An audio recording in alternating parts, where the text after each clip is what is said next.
बिस्मिल्लाहिर्रहमानिर्रहीम ultimate HSC interview guide chapter number 2 और episode 2 में आपको वेलकम करता हूं।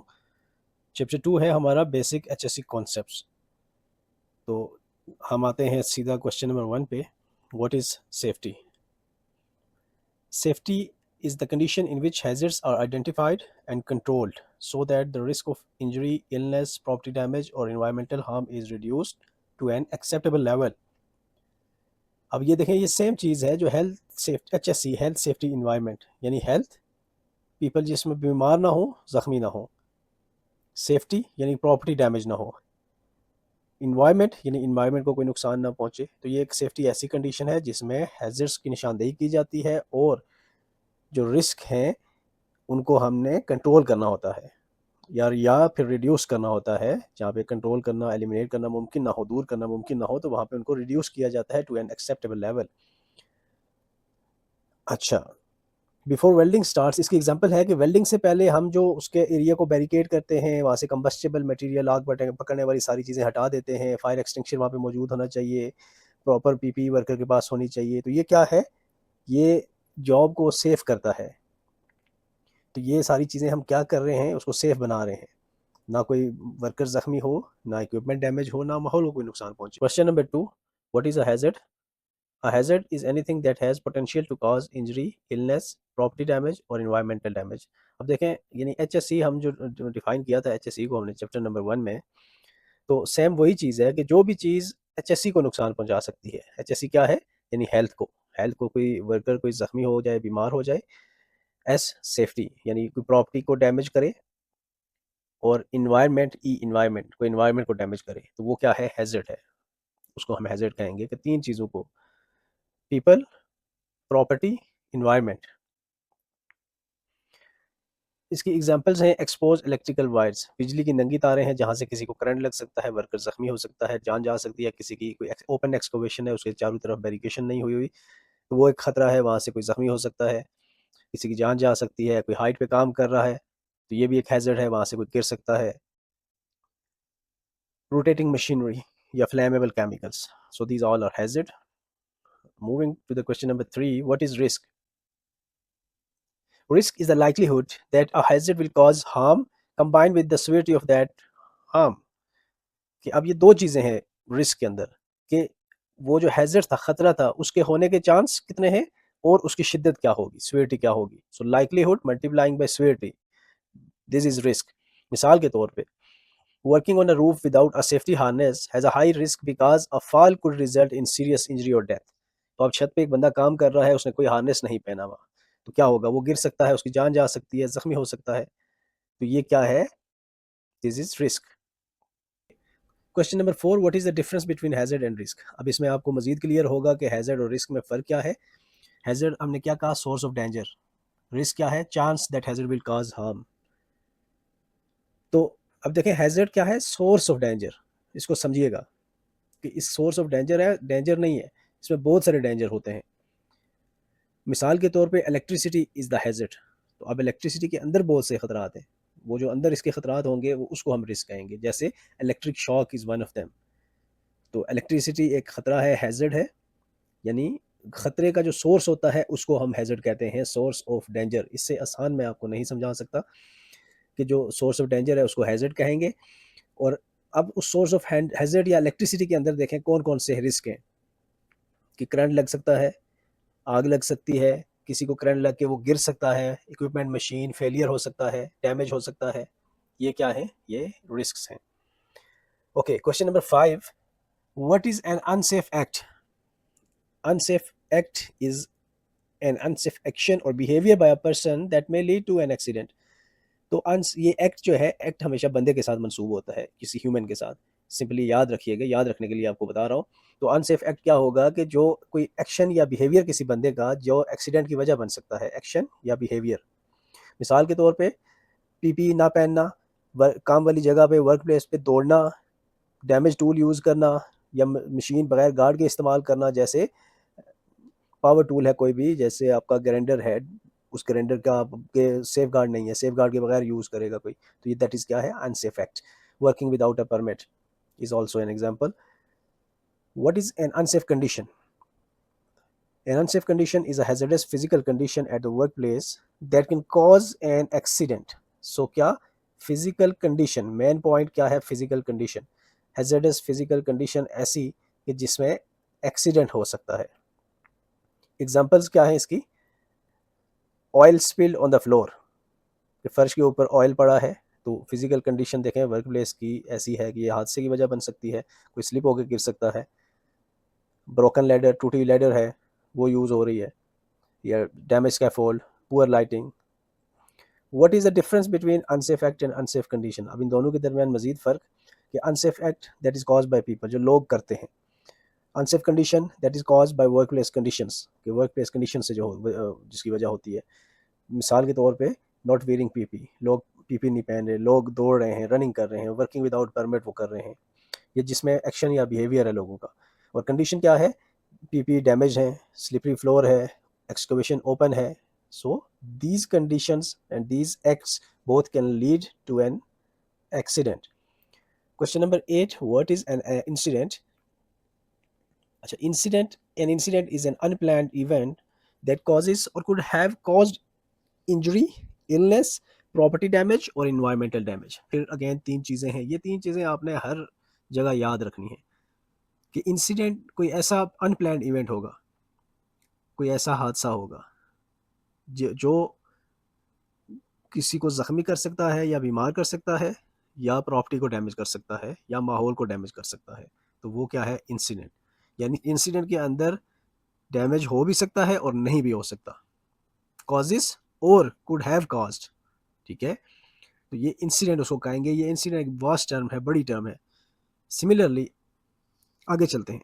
What is an accident?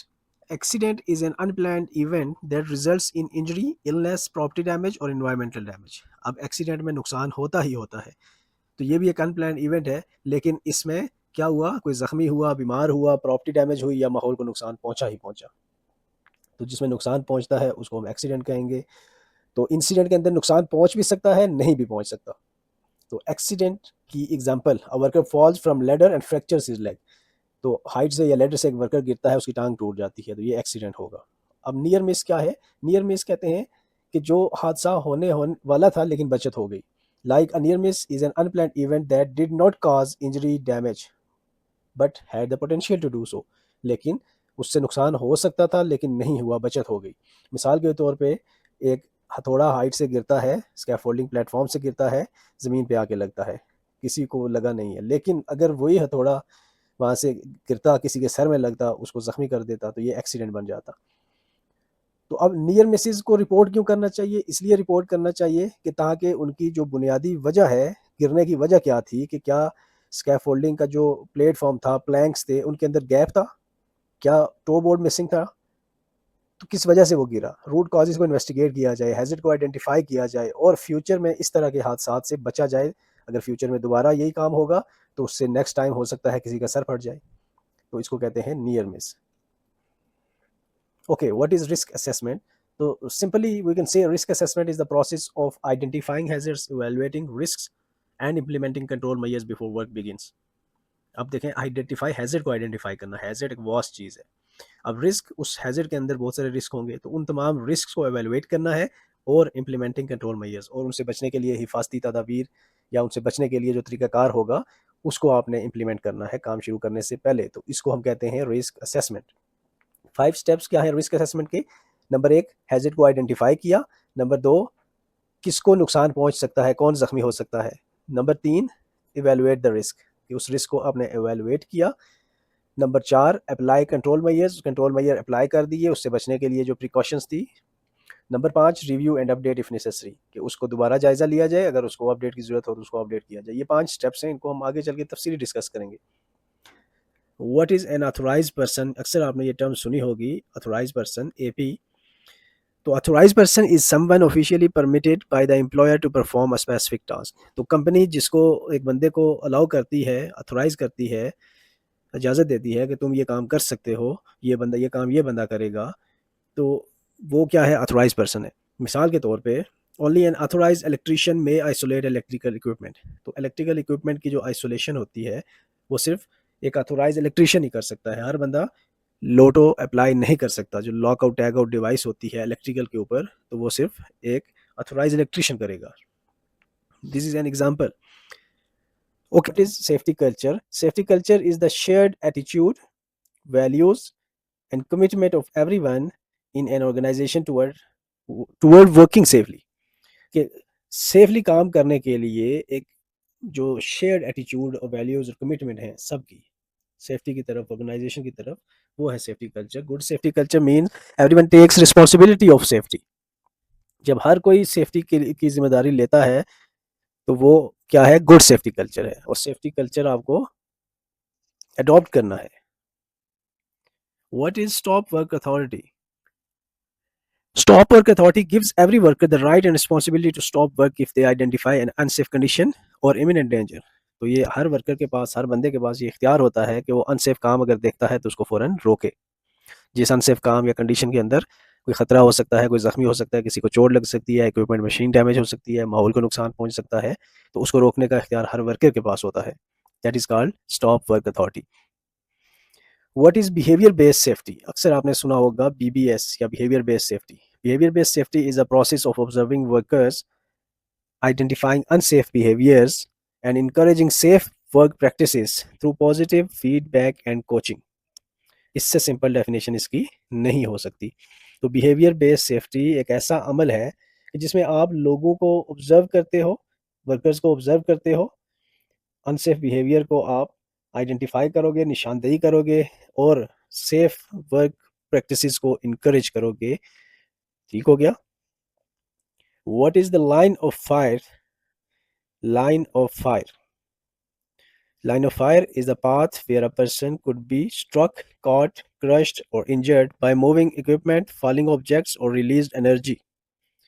तो ऐसी जगह जहाँ वर्कर के लिए खतरा हो, उसको चोट लग सकती है, जख्मी हो सकता है, डेथ हो सकती है, तो उस जगह को कहते हैं line of fire.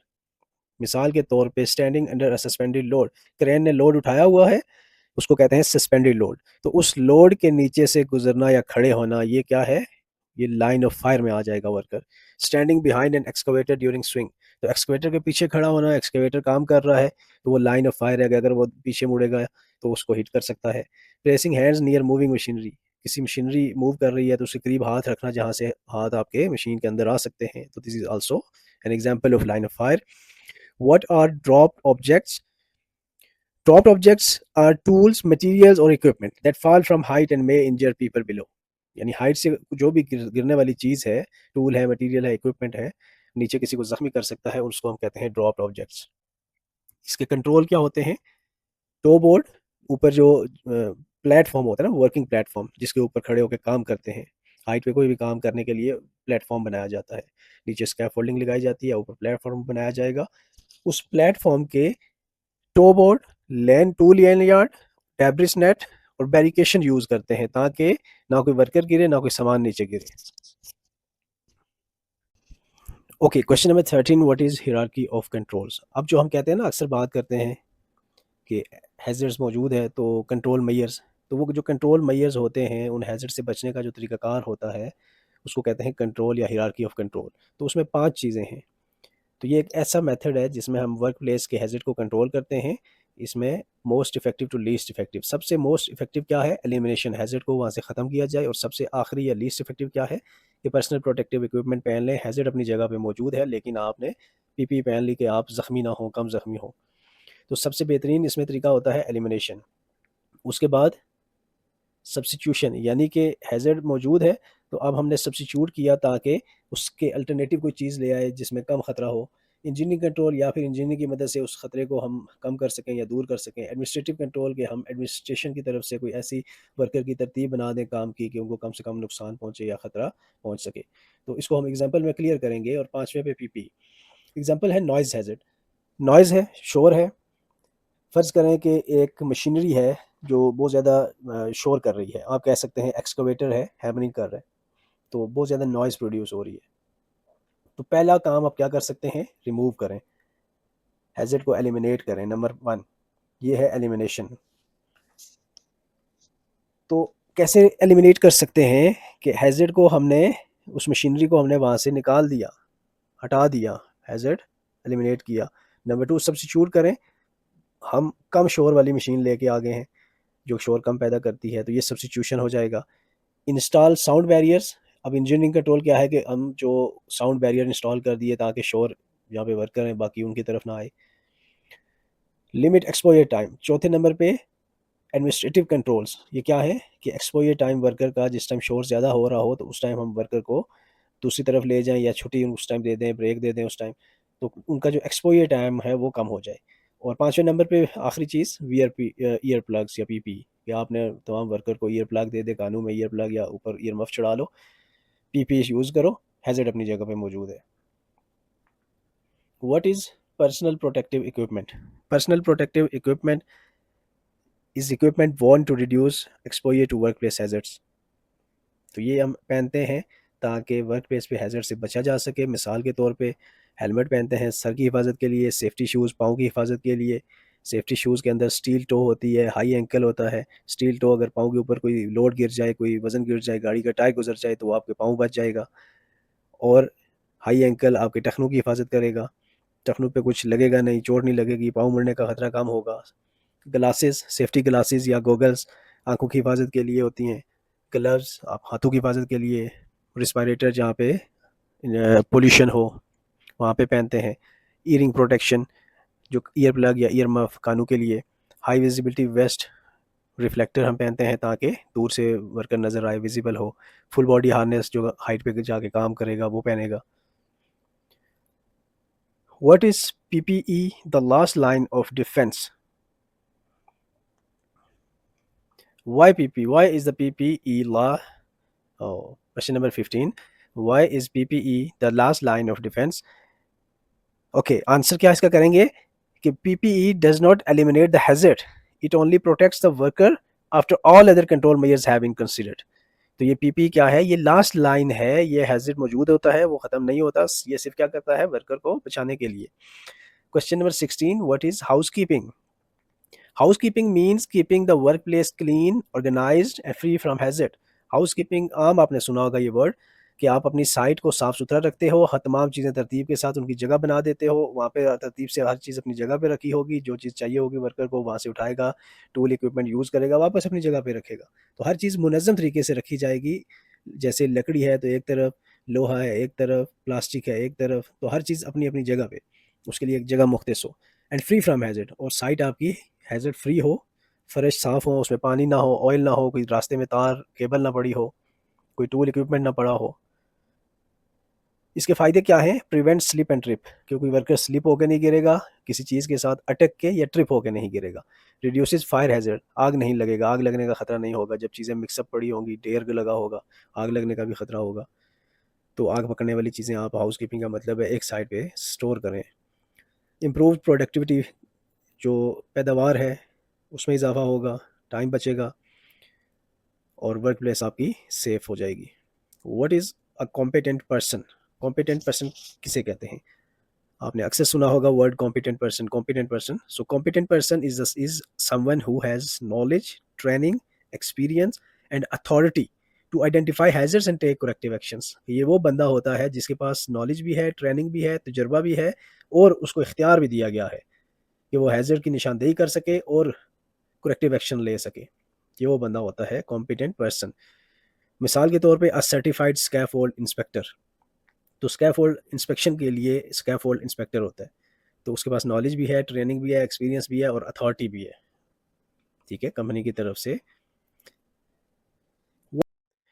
What are dropped objects? Dropped objects कहते हैं कि कोई भी टूल, मटेरियल या इक्विपमेंट जो हाइट से गिर सकता है और नीचे किसी को जख्मी कर सकता है। तो इससे बचा कैसे जाता है? कंट्रोल मेजर्स क्या होते हैं कि हम टो बोर्ड इंस्टॉल करते हैं, टूल लैन यार्ड यूज़ करते हैं।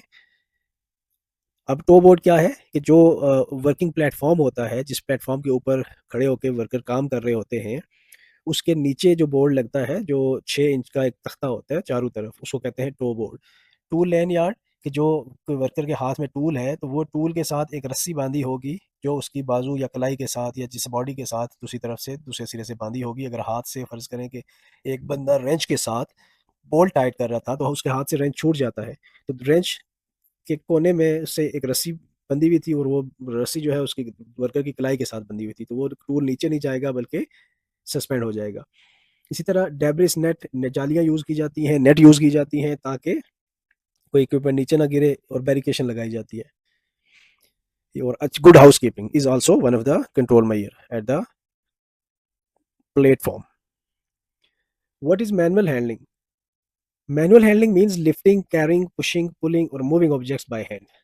यानी इसमें देखें 4-5 चीज़ें हैं कि ज़मीन से कोई वज़न उठाना, ठीक है, या कोई चीज़ एक जगह से उठा के दूसरी जगह लेके जाना, कैरी करना, या पुश करना, धक्का लगाना, या पुल करना, खींचना, या ऑब्जेक्ट्स को हाथों के साथ मूव करना, तो ये उसको कहते हैं मैनुअल हैंडलिंग।